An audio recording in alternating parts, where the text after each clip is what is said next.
So I have had so many queries of from students, I won't mention them because of privacy issues, saying that UNSA is a failed entity, or it's depreciating, its value is maybe depreciating. So what are some of the ways, or what do you think, as someone who has worked in the UNSA before, is working at the moment, since you're still in UNSA, what do you think are the problems facing it, and the recommendation on how to capture those challenges?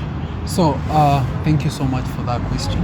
I think I'll take the shortest time to respond to that. One, UNSA is an institution that is supposed to fight for the comrades. It's an institution that is supposed to work for the students. Yeah. And so when people say that it has failed, definitely there are reasons backing the same. So because of the experience I've had, and having served in the same office or in the same institution, that is UNSA, definitely there are things I feel like when they are changed, then we can make UNSA work for the students, or we can make it better. And maybe those are some of the inspirations that I have, and they're the reason as to why I'm trying to go back into leadership. One, UNSA, what I have learned through my experience in leadership and in politics is that there is no way that power can be effective without resources. Yes. Power must move hand in hand with resources. Yes. And so UNSA has failed not because they have these leaders are not leaders, or they don't have the qualities. Yes, they promised the students, and that's why they got elected. But the problem that is there with UNSA is the problem of funding, the problem of resources. And there's no way an institution can work without resources. Yes. And so what is my proposal, or what is my recommendation to the incoming teams, or to any team that will be incoming, or to any leader that is aspiring for UNSA? One, let us make UNSA work for us. Why, how, and how can we do that? By devolving the power, and by devolving the budget, and by devolving resources to the campus level. You find that UNSA, it is the council. You know the structure of UNSA, we have the council and the congress. Yep. So it is the council that runs the budget. It is the council that drafts the budget. Yes. For even the faculties. Yeah. Now, the big question becomes, if you are making a budget for me, yes, and I was the one who went to the comrades to promise them 1, 2, 3 things that I'm planning to do for them, then how will you envisage everything that I was supposed to do for my comrades? It becomes a challenge. Yeah. And so I, as Kodonyo, and that's why I want to go back into UNSA as the governor of the built environment and design. Yeah. The first thing I'll make sure is done is that recommendation has gone into place, or I want to fulfill. That is one of the fulfillments that I want, that every faculty to have their own budget, and the money or the budget to be devolved, or that those resources that UNSA have to be devolved to the faculty level. Because it's me that I've promised people what I want to do for them. Yeah. And so if I'm given the funds, then directly I'll solve their issues. But if it is somebody else doing the budget for me, and I am the one who has promised the comrades, let's say whatever I've promised the comrades amounts to 3 million shillings, Yeah. and then you do a budget for me for 1 million shillings, definitely the people in my faculty will say that I've failed. Yeah. But really I have not failed. It's because there is a mismatch in how we manage our resources. Yes. Yeah, so that is one of the recommendations, that even every leader that is aspiring right now, I want to give them an advice, or a point, or wisdom. People call comrade wisdom. Yeah. So that's the wisdom I want to pass at least. Yeah. So one, let us not go into UNSA thinking that we will find millions in UNSA. No. We are going there to source for funds to add on whatever we will find in office. So don't go with a mentality that I will be able to sort my students, or to do everything that I've promised my students using the only funds that I'll find in UNSA. Yeah. But let us be creative to create wealth. Let us create the resources. Once we have the office, I, Team Kodonyo, and my team and myself, we are determined to create funds for us to finance everything that we will promise the comrades. It will never go down in history again that an office has been elected and they find that there is no budget, they find that there are no funds, and they fail to deliver their mandate. We need to see creative ways of creating wealth, creating something that we can use as resources. Because again, as I said, power goes hand in hand with resources. Yes. And once you don't have the resources, you are not powerful. Yeah. Thank you. And you need so much to accomplish with the resources. With the resources. Yeah, on the same issues, we have professional bodies, the clubs, the societies, and so much. And we have seen, I personally have seen from the last leadership, the professional bodies have to find their way to get to you leaders, instead of the leaders incorporating these bodies. Remember, we are in the University of Nairobi, and your club or your societies belongs to you.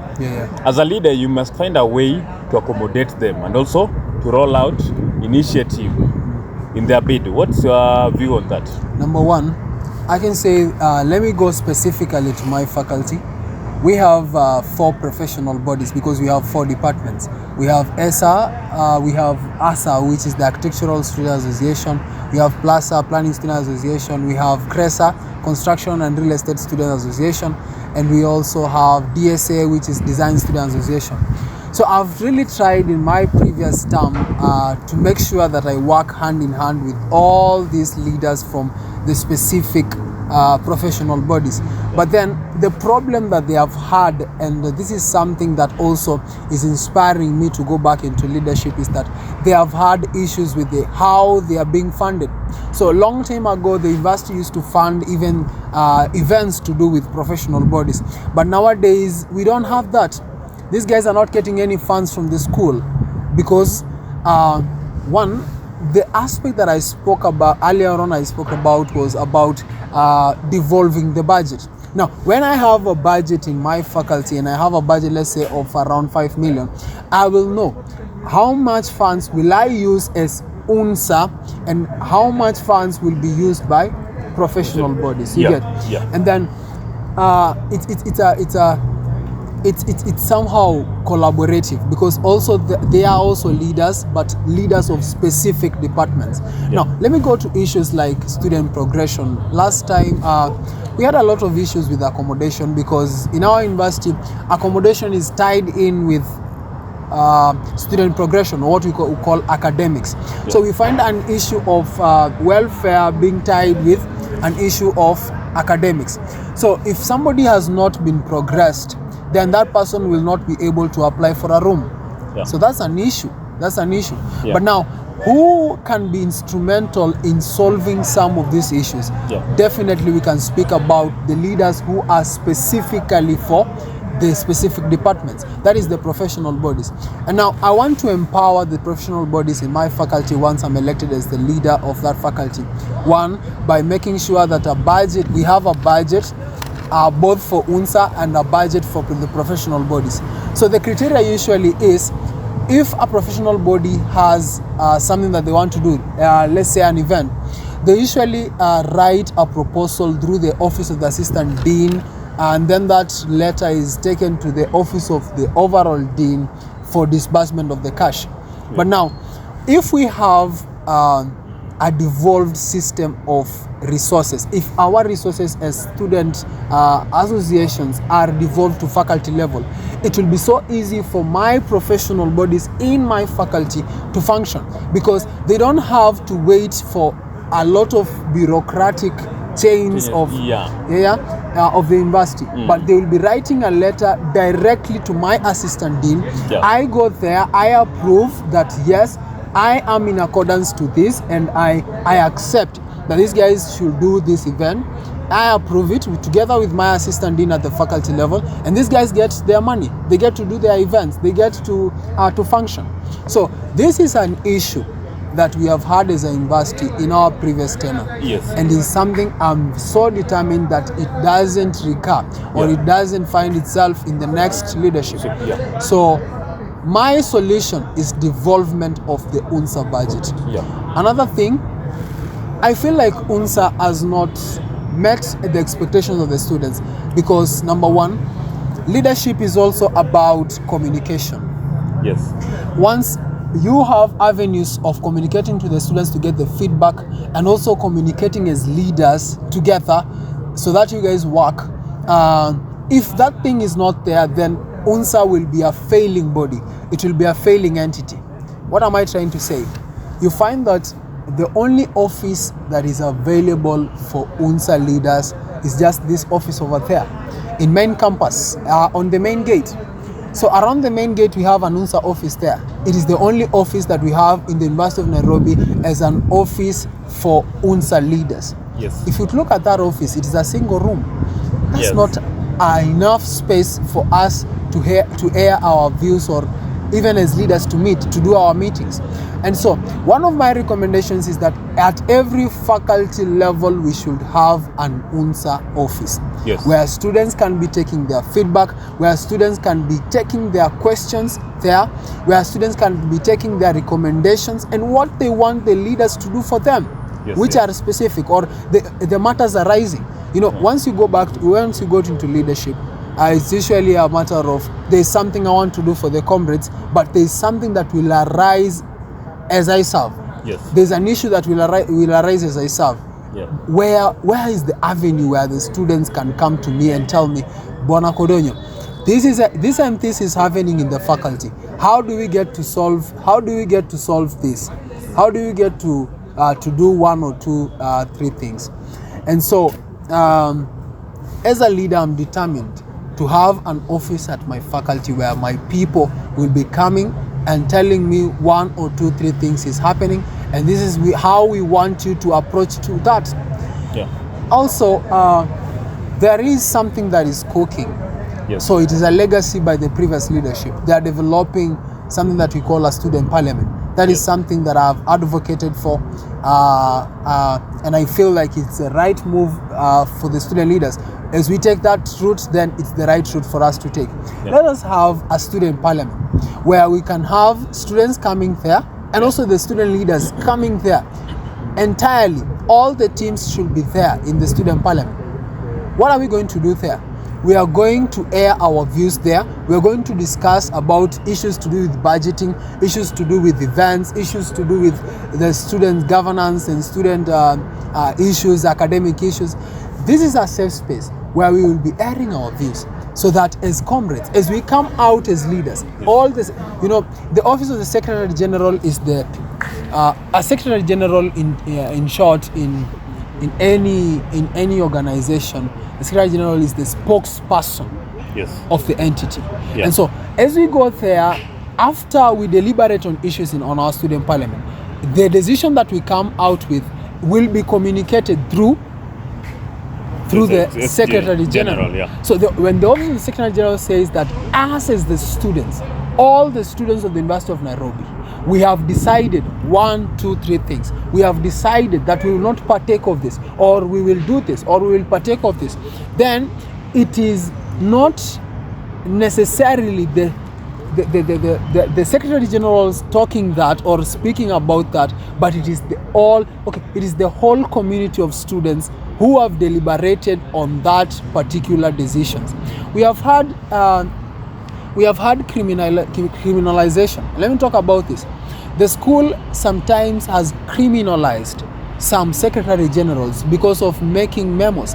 Let's say for rioting, somebody says that I and the faculty, we have decided that this and this should happen, but it is only the voice of that specific Secretary General. It's that individual. Yeah. It's not the voice of the comrades. But when we have a safe space, when we have a student parliament where we can deliberate on these issues, after that deliberation, when now a Secretary General says that we have decided as a team, we have decided as students, we have decided as a student community, then he speaks not from a point of an individual, but he speaks from a point of the students. Yeah.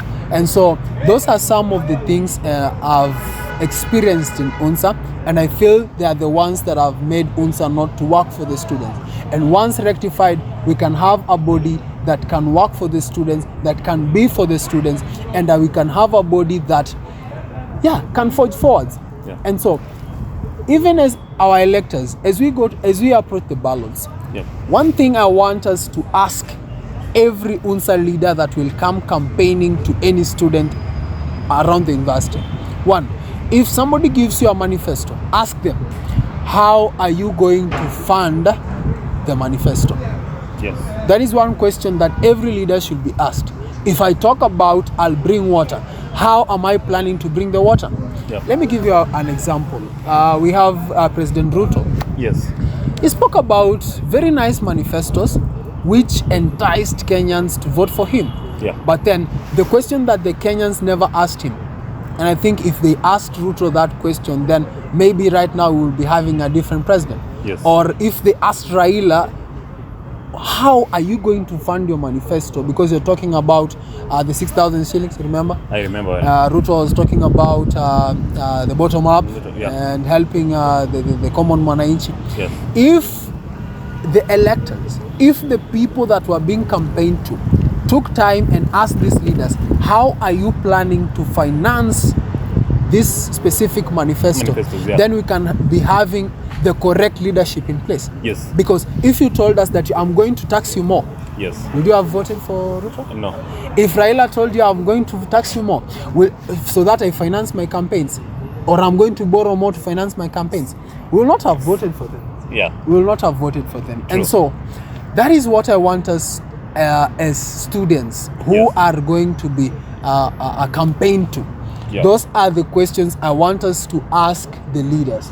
I, as Kodonyo, am very open to any question. Yes. If you ask me, how are you planning to finance a specific manifesto that I will have in my manifesto? Yes. Then I'll be very ready as a leader to respond to you.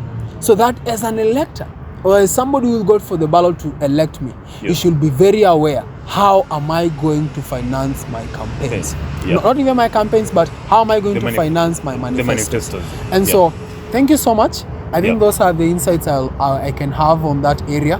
Yeah. And thank you even for hosting me today. Yeah. I think it was a good engaging moment.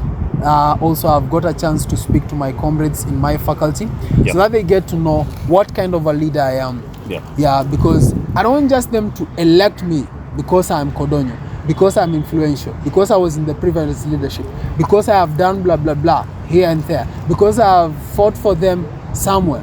But I want them to have every valid reason, so that anybody that will cast a vote in the name that I'm casting the vote to Kodonyo has casted a vote with reasons. Yeah. I don't want anybody to elect me with no reason, but I want you to elect me with a reason.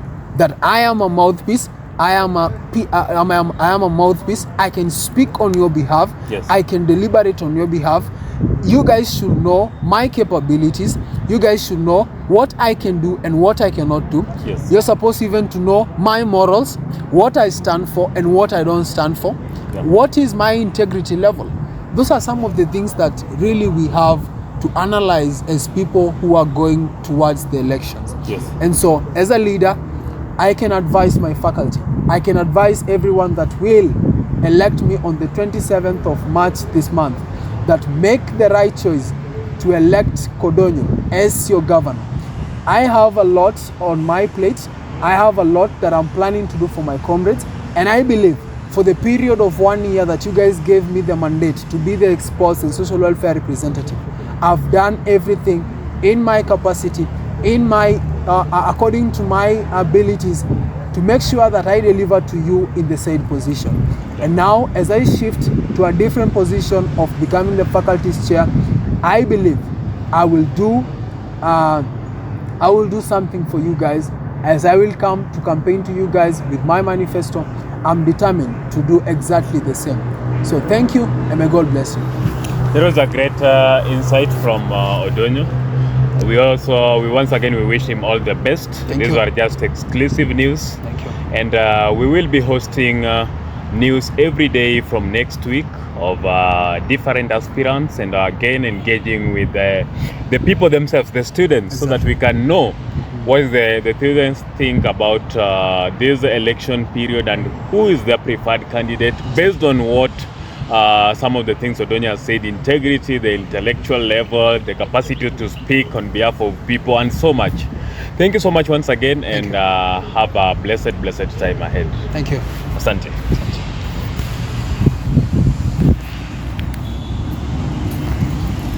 think that's the part she'll send for me. We can